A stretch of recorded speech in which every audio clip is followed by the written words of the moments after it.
Hello, welcome to the Year 12 virtual induction for Global Perspectives and Research, or GPR as I'll refer to it throughout this presentation.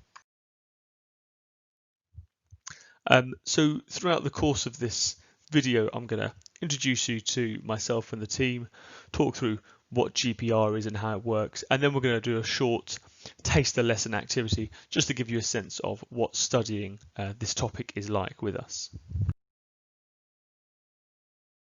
So first of all, this is the two teachers of GPR. On the left, that's me, Mr. Simmons. This is my second year of teaching GPR. I'm also the subject leader for history, and I've been a teacher now for 13 years. On the right-hand side is Mr. Stewart. He teaches both GPR and history, both with me, obviously. These are the exam results for GPR for the past 3 years. As you can see, some really high achieving students and certainly some results to be proud of in the past 2 years. 100% of students achieving either A's or A stars. So I want to talk first a bit about what is Global Perspectives and Research, GPR. There's a lot of detail on the screen there, and I'll run through some of those bits in a second. But I suppose really what it is a subject where you learn no content at all, or there's no prescribed content at least. You will learn lots and lots of content. Some of that content, myself and Mr. Stewart, the teachers will choose and guide you through. Some of that content you'll choose yourself. What you'll really learn is the tools to analyze and evaluate information to a very high level. And so this is kind of where we can pick up on that first bullet point. It's there to equip you with the skills you need for the 21st century. The types of jobs that you're going to be doing in the future probably don't exist at the moment. It's going to prepare you and encourage you to engage with the modern world, giving you good skills in research, processing, using and evaluating information, making arguments about issues, and looking at things that have a global impact. It's going to give you greater empathy and tolerance to really important words and skills that you're going to need in the future.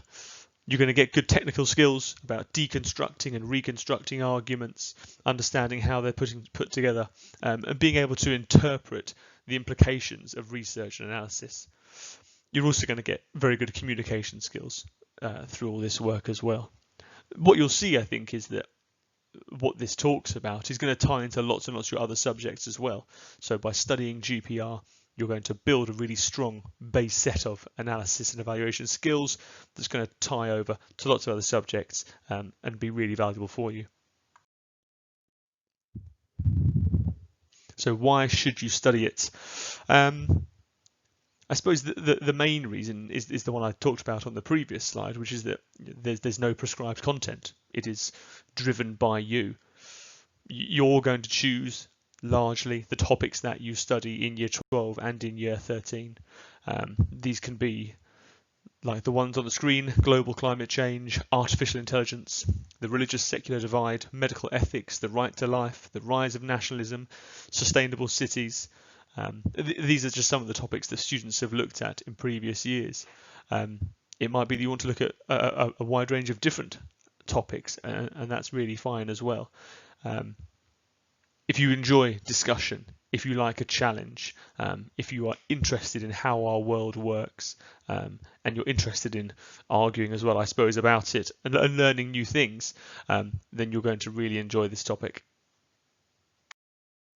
So let me give you an example of how this works.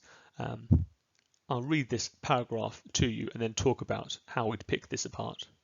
An oil spill off the coast of America and what the oil company should do about it could be seen as a local issue. However, the issue of environmental disaster, how it should be prevented, and how it should be dealt with are of global importance. The consequences of that oil spill off the coast of America are also likely to be far-reaching. If local interests lead to a national policy that promotes renewable energies in the USA, the implications, effects, and consequences are going to be felt around the world. So we would start off with a short paragraph like this and build a set of lessons around it. We would carefully examine the different arguments around this event analyse and evaluate a range of different pieces of evidence and opinions from different intelligent people who've got a good understanding of what's going on, and be able to come to a really clinical, careful judgment about what the right answers are as best we can to some of these questions.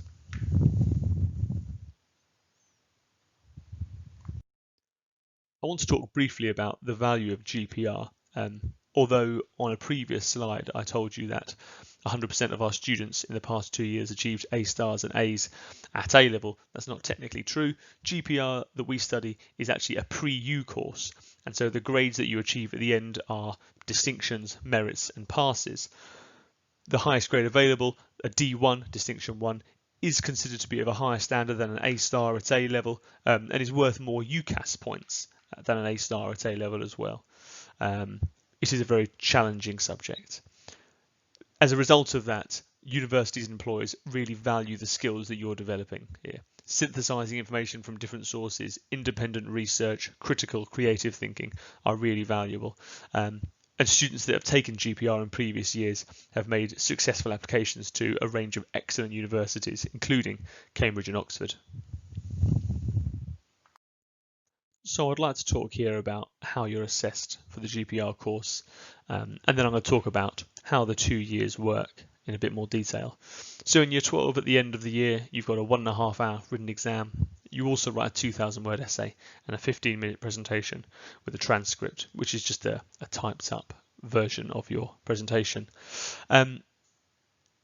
We spend a good period of time at the start of year 12 learning the core skills of GPR before we start thinking about exams and essays and presentations. And that really is your ability to work out what an argument is and to evaluate that argument. So being able to identify evidence, being able to identify balance in an argument, being able to identify personal bias within an argument as well. And then we build that by looking at developing your research skills so you can see if there is supporting or corroborating evidence that might support or challenge arguments that we're looking at. That sort of process that I've talked about there is the centre of what you do in your exam, what you do in the essay, and what you do in the presentation as well. The 2,000 word essay that you write is written on a topic chosen by you. So you first of all choose a subject or a topic that you are interested in with global relevance. Then we work on a question that you're going to answer, and then you do a range of research and build an answer around that, answering that question. The presentation is a very similar task, except you have to present it at the end. All of those assessments in year 12 are finished by the summer half term of May. So my year 12 students have already made a really good start on thinking about their year 13 task, which is a 5,000 word research report. A 5,000 word research report sounds like a lot of work, and it is a lot of work, definitely. I don't want to sell it short, but I want to assure you that we work really hard to make it manageable. So my students in year 12 have already decided largely on what topic they're going to study and what their question is going to be. That means they've done a really wide range of research already that's going to support them, and it means that they can use the summer holidays to do a bit more research and come back ready to start writing that essay. That takes a lot of time, and even when they've done their first draft of 5,000 words or more, there's still a lot of work to be done on modifying it and making sure it's perfect before we send it off to Cambridge. It says it's on a topic of your choice, and that's really important. Again, like I said, there's no prescribed content of GPR. You choose what question you want to answer. That sounds very broad, and it is really, really broad, definitely. I'm going to show you later on some of the examples of questions that students in Year 13 have answered in the past. So here we are then, some example questions that Year 13s have written essays on. When, if ever, is the death penalty legitimate? When, if ever, is foreign military intervention justifiable? Is embryonic stem cell research justified? Should the UK NHS be privately run? Should senescence, which means aging, be classified as a disease that warrants treatment? Can the Empress Wu Zetian be viewed as a positive proto-feminist role model? What I hope you can see from that wide range is that there's a huge amount of choice of what you can look at. There are psychological questions here, there's sociological questions here, there's historical questions here, there's scientific questions here. Whatever it is that you're interested in, we can find a question to support that. So hopefully that gives you a bit of a sense of kind of what GPR is and how the 2 years work. If you still do have questions, use the Google Forms thing at the bottom to send me more questions and I'll answer those for you. What I want to spend the next chunk of time on is doing a short lesson activity to give you a bit of a clearer sense of kind of what I've talked about in actual practice, what we do in a GPR lesson. So the thing that we're going to talk about here is modern healthcare.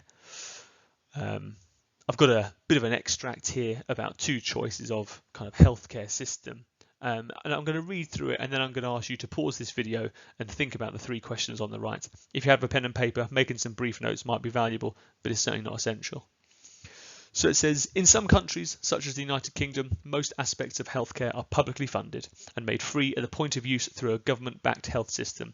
This has an enormous benefit to many people. Medical treatment is related to need rather than the ability to pay. However, getting treatment under such systems can mean a wait for many months, particularly for hospital appointments and surgical procedures. Some more recent and expensive drugs are also not available, even though they have been shown to help some people. Others have expressed their concern about the conditions, especially in terms of hygiene, of hospitals and the general standards of healthcare available. Some other countries, for example the USA, have a healthcare system based on private health insurance. There are no limits on the range of treatments available, no compromises on the standard of care and no significant waiting lists, provided you have the ability to pay. If your financial resources are more limited, you'll receive considerably less, or perhaps no, medical treatment at all, however ill you are. Yet when former President Obama introduced the system in the US with more publicly controlled elements and the requirement for everyone to have the option of reasonably priced health insurance, he met fierce political opinion. There's 3 bullet points on the right hand side I'd like to think about. Which of these 2 systems is the fairest? Think about what that word means. And is that the same as the most effective? Does government healthcare place unacceptable limits on our ability to choose our own medical treatments? So are our freedoms being limited here?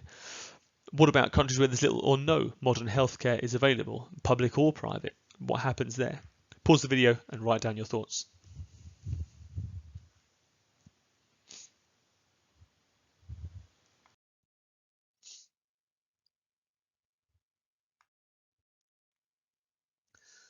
So regardless of kind of what you wrote, what this has forced you to do is 4 things. So you've had to identify an issue and your own opinion on it. So you've read these 2 arguments and you've decided which one it is that you side with. You've had to think about a different alternative viewpoint. And what I've tried to do in the way they're written is show that actually both are really valid answers to how healthcare should look. Both have got strengths, both got weaknesses. And that's what point 3 says. Consider the strengths and weaknesses of each one. Allow you to make a judgment. This judgment that you make should hopefully be clinical and based not on your personal opinion, but on what this evidence in front of you says. And 4th, communicate the results of this process through making personal notes and then completing the Google Forms task below. This 4-step process is the centre of GPR. It's called the critical path, but you'll recognise these skills from other GCSE and A-level subjects that you've studied. So we're now going to develop this work that we've done. The next 2 slides are going to have arguments for and against the different systems of healthcare available. These are taken from well-known news websites. When you read them, keep brief notes on how convincing each one is, A and B. Convincing here doesn't mean which one is more persuasively written, although that is kind of part of it. But again, I've talked about this before, you need to be thinking very carefully about clinically evaluating the quality of evidence used that supports these arguments. Is it very ranty? Is it fair? Is it balanced? We shouldn't be convinced by someone who's just very emotional about something. We should be convinced by evidence and the best argument. That's not always the one that we have right at the start of a process. So you might have read that previous piece of information and thought, well, in the UK, we have the NHS, and this is a really good system. I think this works really, really well. In America, there's lots of problems with their healthcare system. I want you to discard that opinion at the moment, and I want you to look as an outsider at these two systems and these two arguments and think very carefully about what makes a good argument. So pause the video here, make some notes on this argument.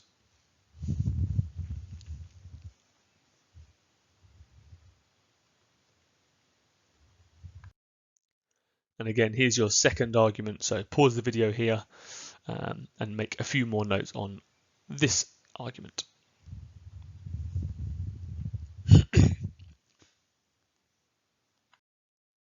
So what I'm going to do now is talk through some of my thoughts on how we might evaluate arguments A and B. You can see I've highlighted in red some of the key things that I've picked out. That's certainly not all of them. There'll be plenty more things that you'll have picked out that are just as valuable, but these are some of the ones that I wanted to pick out. The first thing that argument A says to us is that they are balanced. I don't say this out of any great devotion to the UK alternative, nor do I have bad experiences of US healthcare. So this author is saying to us, I don't have a favourite, I don't have an opinion.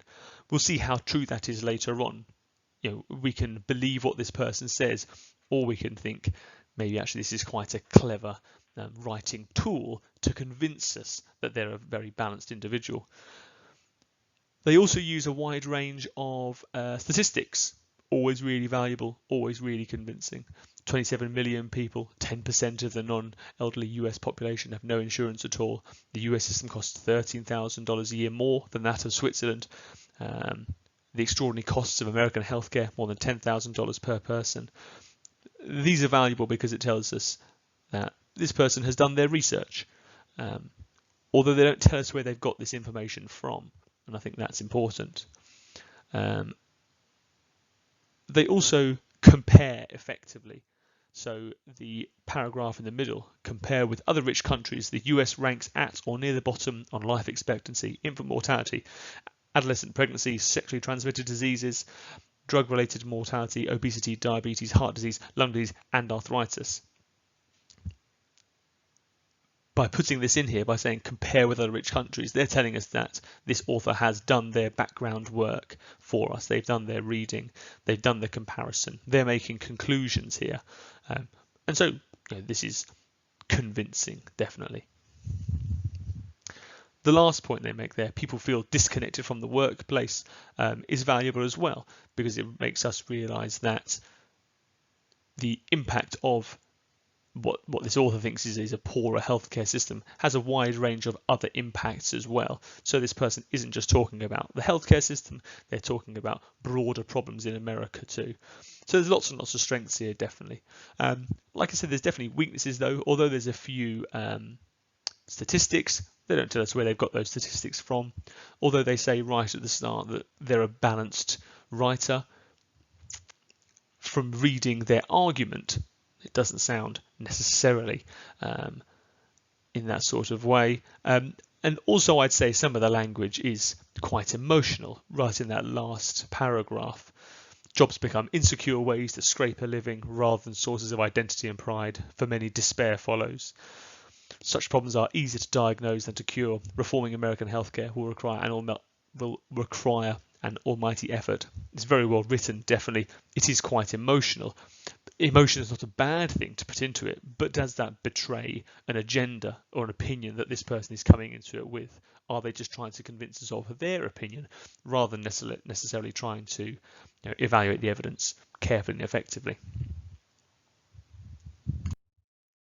So let's talk through some of the evidence and evaluation points we might have made about argument B here.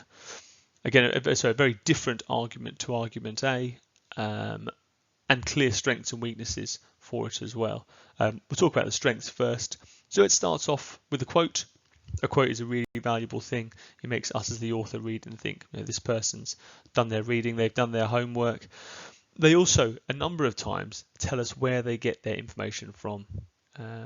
According to the Fraser Institute, a Vancouver-based think tank, according to secondstreet.org, a think tank. This makes us realise that the author is somebody who is doing their research clearly and effectively. They couldn't put websites or think tanks or groups that were not effective at research, because this news website would be torn apart for doing something like that. So they've clearly done their work, done their research, got good information and used it effectively to support their arguments. They use a wide range of statistics as well that are really powerful. 20 weeks waiting for treatment, up to 40 weeks waiting for specialist treatment, 2.1 billion Canadian dollars,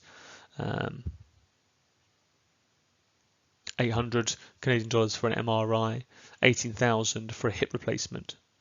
Canadians made up to 323,700 trips abroad for medical care. So these statistics are really valuable because this is, clear-cut evidence that we can make strong conclusions from, or certainly the author here can make strong conclusions from. They've also done the same thing as the previous argument, which is made comparisons between the two systems, between Canada and America. So, we can read this and be confident that this person's making conclusions based on a range of evidence in a range of different places as well. However, if we think about weaknesses of this, there's a clear one towards the end. The second last paragraph says, "I've watched it happen. My mother was deprived by the Canadian system many admire. After experiencing severe stomach pain, my mother requested a colonoscopy. Doctors delayed her procedure several times so younger people on the waiting list could go first. By the time she received her procedure, it was too late to treat the colon cancer it uncovered." This is a dreadfully sad situation that this family has found itself in. But it tells us that it means that the person who's writing this has got personal experience, very negative personal experience of one of the healthcare systems that we're talking about here. Has that meant they have gone and looked for a range of very negative information about the Canadian system? This tells us lots about the Canadian system, but it doesn't tell us everything about it.